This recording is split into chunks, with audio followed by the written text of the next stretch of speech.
اسمع أيها الإنسان، وشاهد وتمعن أيها الموصوف بالعقل والحكمة.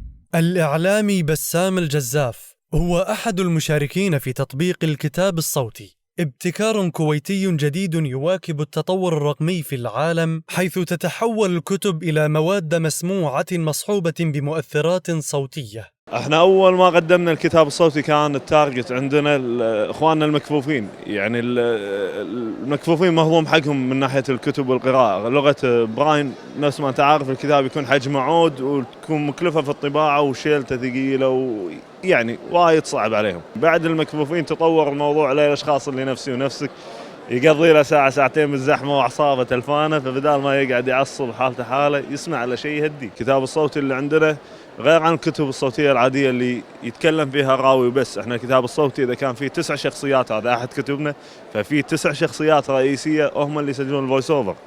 9 شخصيات مختلفة، مو شخص واحد يغير صوته. عندك الراوي يختلف عن الممثل.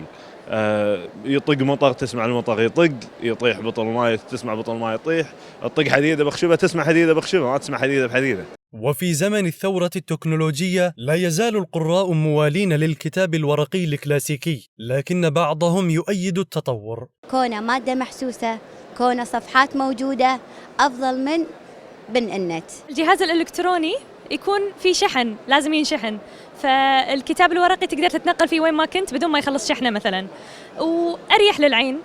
جربت أقرأ كتب إلكترونية وصراحة يعني شفت شكل سلس وحلو يعني في القراءة، لكن بالنهاية لا أزال يعني أهتم في الكتب الورقية بشكل كبير، أحس لها أهمية والأجمل أنك تكون محتفظ فيها. يعني الكتاب الصامت يعني أفضل من الإلكتروني، لأن الواحد يلتزم على طول يقرأ، أما الإلكتروني لا، مزاج أتوقع.